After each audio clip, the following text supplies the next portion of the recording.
Le film que nous allons parler aujourd'hui a fêté ses 5 ans hier, son deuxième opus sort d'ailleurs aujourd'hui au cinéma, un deuxième opus qui va servir de conclusion à une ère, à une saga. Oui, on parle évidemment aujourd'hui de Aquaman, et on en parle tout de suite.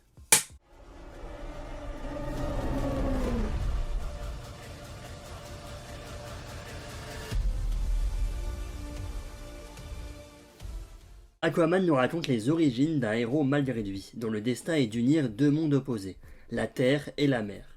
Cette histoire épique est celle d'un homme ordinaire destiné à devenir le roi des sept mers. Revenons un petit peu aujourd'hui en arrière, comme on a pu le faire d'ailleurs avec les Gardiens de la Galaxie, puisque oui, j'avais fait donc une critique du premier et du deuxième opus juste avant la sortie du troisième en mai dernier. Là justement, je me suis dit c'était le moment justement de parler de Aquaman sur la chaîne, puisque oui, le deuxième opus est sorti aujourd'hui au cinéma, et en plus donc oui, le film a fêté ses 5 ans hier, puisqu'il est sorti le 19 décembre 2018. Effectivement, on connaît le DCU actuellement, entre du Shazam 2 et même du Black Adam un petit peu avant, mais entre du Black Adam en fin d'année 2022, du Shazam 2, du Flash, du Blue Beetle et maintenant oui Aquaman 2, on n'a pas eu une année 2023 très glorieuse en termes de DC, un Shazam 2 pas fou, un Flash qui devait normalement révolutionner le multivers autour de chez DC avec l'un des meilleurs films de super-héros de tous les temps, je l'ai encore à travers de la gorge et pourtant c'était pas ça du tout, et enfin un Blue Beetle qui certes, oui là pour le coup était sympathique, mais qui par contre ne révolutionnait pas grand chose, et pour un avenir avec James Gunn et Peter Safran, pas fou. Et oui, je vais vous l'avouer, je n'avais jamais vu Aquaman avant vendredi, je crois, le 15 décembre, que j'ai regardé donc le premier opus pour me préparer à aller voir le deuxième en fin de semaine. Et je vais être honnête, j'ai passé un très bon moment devant ce premier film. Et je me dis encore plus maintenant en revoyant un film d'ici qui date d'il y a seulement 5 ans, j'ai envie de dire, comment on a pu tomber aussi bas. Voilà, que ça soit en général, on va en revenir, hein, mais en général dans la mise en scène, dans les musiques même, dans les effets spéciaux, comment on a pu tomber même aussi bas dans le caractère de Aquaman qu'on a vu dans la scène post-générique de Flash et qui malheureusement, c'était pas glorieux. Je trouve déjà, tout d'abord, que en termes de combat, voilà, je pense que c'est la chose qui m'a le plus surpris, c'est vraiment les combats, on a vraiment quelque chose de chorégraphié de bout en bout, ça se dit oui. Voilà, je trouve en termes de chorégraphie, c'est dynamique, on ne s'ennuie pas. En termes même de mouvement de caméra, je trouve que la caméra suit bien les combats, etc. Et oui, en tout cas, vraiment, le film est propre et j'ai vraiment beaucoup aimé. En termes de scénario, c'est à la fois simple et complexe en même temps, puisque oui, en 2018, on va quand même introduire un nouveau monde, le monde aquatique, un nouveau vocabulaire, même des nouvelles tribus, même que des nouveaux personnages finalement. Et donc pourquoi il faut quand même s'accrocher à ces 2h20 je crois de film. Voilà, faut s'accrocher en tout cas je trouve à comprendre un petit peu tout le nouveau vocabulaire qui va se mettre en place. Et donc oui, cette rivalité entre Aquaman et son frère. Pour le coup, l'origin story en tout cas de Aquaman était pour moi vraiment réussi. Et en termes d'effets spéciaux, même si effectivement, même en 2018, on peut le dire, que les scènes sous l'eau, coucou la petite sirène cette année, mais je trouve que les scènes sous l'eau étaient peut-être pas les plus réussies non plus. La manière dont il parle sous l'eau et la manière dont les cheveux bougent sous l'eau, c'était pas non plus le plus agréable. Mais dans l'ensemble, effectivement, en termes d'image et en termes de forme, en tout cas, c'était vraiment très cool. Donc, belle chorégraphie en termes de combat, également des plans séquences qui sont quand même plutôt sympathiques. Honnêtement, en termes de mise en scène, etc., on essaye de rechercher des choses. Et j'avoue que quand j'ai regardé le film, donc vendredi pour la première fois, je me suis dit, attendez. C'est d'ici. Est-ce que ça c'est d'ici? Parce que je trouve qu'en termes de réalisation, on a des belles mises en scène, on a des belles idées créatives, etc. Et oui, par rapport à ce qu'on voit maintenant de Flash, comment on a pu tomber aussi bas encore une fois. Et également, je trouve le plus important avec ce film, je trouve qui m'a le plus surpris entre guillemets, c'est l'humour.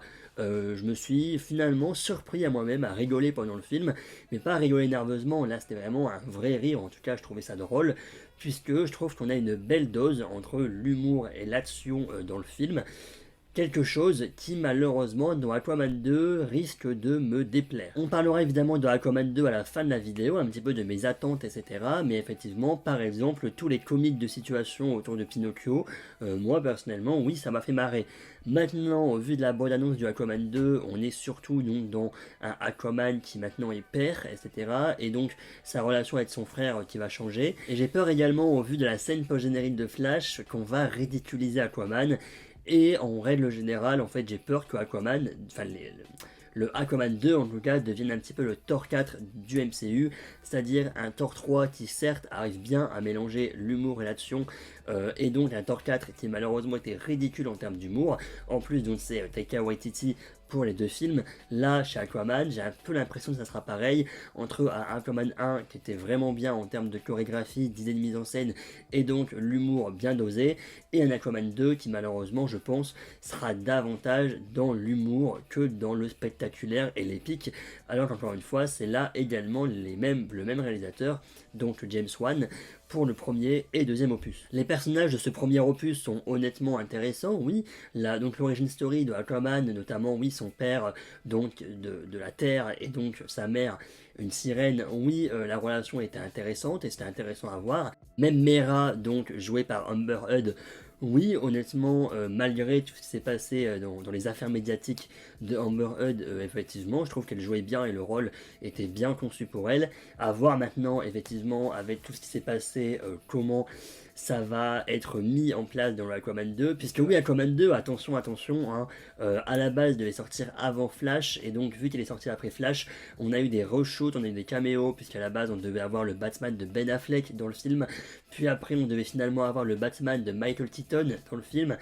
Et ben non, voilà, ça a eu encore une fois des reshoots. Également, bon, on a Elon Musk qui a menacé Warner Bros.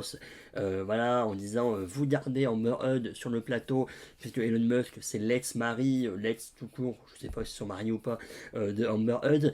Voilà, Aquaman, enfin, donc Jason Momoa qui se retrouve à se déguiser en Johnny Depp pour emmerder Amber Heard sur les plateaux. Bref, une production et une ambiance d'Aquaman 2, vraiment, voilà quoi. Hein.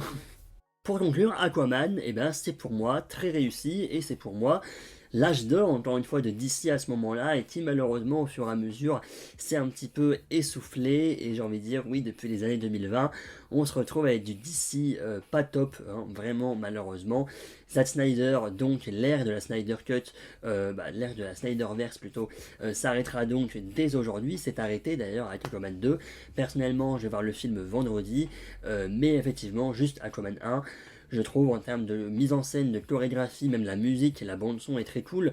On n'a pas de la musique pop un peu emmerdante, même si à un moment donné quand même, mais ça m'a fait plutôt rire en tout cas. Voilà la scène où donc Aquaman et Mera se retrouvent à sortir de l'eau un petit peu en mode ralenti, tout ça, avec une musique à la Alerte à Malibu limite. Je sais plus si c'était comme musique, mais voilà, ça faisait un peu cliché, mais en même temps, bon, c'était plutôt drôle. Mais voilà, en termes de réalisation, de mise en scène, même encore une fois les scènes de ralenti pendant les combats sont franchement bien filmés. Et oui, en 2018, en tout cas au niveau du scénario, on découvre beaucoup de nouvelles choses, nouvelles cultures, nouveaux paysages, des scènes sous l'eau qui sont plutôt réussies, malgré les effets spéciaux à des moments pas top quand même, il faut vous l'avouer. Mais voilà. En tout cas, oui, c'était vraiment réussi. Je mettrais 4 sur 5. En tout cas, j'ai mis 4 sur 5 sur Letterboxd, puisque j'ai vraiment passé un très bon moment. Et ça change d'un Flash, justement, où il y avait plus de caméos, etc. Effectivement, là, pour Aquaman, c'était encore l'époque où il n'y avait pas de caméos, etc. Et où on arrive quand même à passer un très bon moment. Moi, encore une fois, ce qui va vraiment le plus rester en tête pour ce film, c'est vraiment les scènes d'action qui sont vraiment super bien réalisées. Et l'humour, qui pour un coup est drôle, oui. Et donc du coup, pour Aquaman 2, donc Le Royaume Perdu, voilà, donc sorti ce 20 décembre et qui sortira ce 22 décembre aux États-Unis. Je vais donc le voir, oui, vendredi, début d'après-midi. La critique arrivera normalement samedi ou dimanche. J'espère samedi en tout cas, comme ça, ce sera vraiment la dernière vidéo avant Noël. Puis après, on se retrouvera un tout petit peu après Noël. Pour parler de quoi? Pour parler d'une dernière multicritique, de Trois Mousquetaires, de Wonka. Et on aura fini l'année, et après on parlera en début d'année 2024 de mes tops et de mes flops 2023, quand tout ça sera terminé. Et mes attentes films et séries également pour l'année 2024. Bref, je crois qu'il y a environ 7 vidéos pour le bilan de 2023, avant de vraiment passer aux véritables critiques de 2024. Bref, tout ça pour dire Aquaman 2, donc c'est le même réalisateur, et donc honnêtement oui, j'ai le droit quand même d'avoir un minimum d'attente, notamment pour moi la réalisation et encore une fois ces scènes d'action. J'aimerais que les scènes d'action soient de la même qualité que le premier opus, avec des beaux plans séquences, etc. Et honnêtement, j'espère au moins ça. Le scénario, on va pas trop compter là-dessus honnêtement, puisqu'avec les reshoots, les caméos supprimés, etc., je pense que le scénario, c'est devenu un grand n'importe quoi. Je pense quand même que le film va être vachement charcuté, voilà, puisque il faudra enlever toutes les références à Batman qu'il aurait pu avoir, parce que Batman ne sera pas dans le film. Voilà, donc je sens quand même qu'en termes de scénario, ça va pas être top, mais j'espère en tout cas que ce sera assez dynamique, que le rythme sera bon, sera assez dynamique, avec de la bonne musique, des effets spéciaux corrects. Et ça, pour l'instant, honnêtement, ça va, parce que au vu des bandes annonces, on a quand même, oui, des beaux paysages, et ça fait plaisir. Maintenant, également, l'humour du film. On espère qu'il ne sera pas non plus vachement là, qu'il sera assez bien dosé entre du sérieux, qu'on peut avoir du développement des personnages pour Aquaman, qu'on a un minimum de sérieux pour Aquaman, des thèmes et des messages comme par exemple, oui bon, ce sera un peu cliché, on l'a peut-être déjà vu quand même pas mal de fois, mais est-ce que je dois arrêter ma carrière de super-héros pour m'occuper de mon fils, etc. Oui, ce sera quand même ce genre de choses. On a apparemment déjà une scène post-générique qui est prévue, malgré le fait que donc c'est la fin donc du DC actuel, puisqu'après on reviendra en 2025 pour donc le nouveau DC de James Gunn. On aura Joker 2 en 2024 quand même, mais ça donc c'est pas de le James Gunn, hein, n'est-ce pas? Alors on est encore un petit peu perdu dans tout cet univers, mais effectivement en tout cas l'univers qui a commencé avec Man of Steel il y a maintenant une dizaine d'années, c'est terminé, voilà, ça sera la fin avec Aquaman. Est-ce que ce sera une scène post-générique troll? Et ce serait un peu énervant, je vous l'avoue, parce que on en a marre, hein, entre les scènes post-génériques qui ne servent à rien, comme dans Black Adam avec Henry Cavill, n'est-ce pas? Entre les scènes post-génériques qui tissent des choses qui finalement n'arriveront jamais, potentiellement, comme dans Blue Beetle, avec, oui, des scènes post-génériques un peu troll à la Flash ou même à la Shazam 2. On verra un petit peu comment Aquaman 2 arrive à s'émanciper de ses précédents films et arrive à avoir sa propre patte, que ça soit en termes de réalisation et en termes, oui, d'humour, qu'on n'espère pas qu'il sera très présent. Merci à tous d'avoir suivi cette vidéo, j'espère qu'elle vous aura plu. On se retrouve donc samedi, normalement, pour la critique de Aquaman 2, en espérant que ça soit positif. Merci à tous, à la prochaine, peace.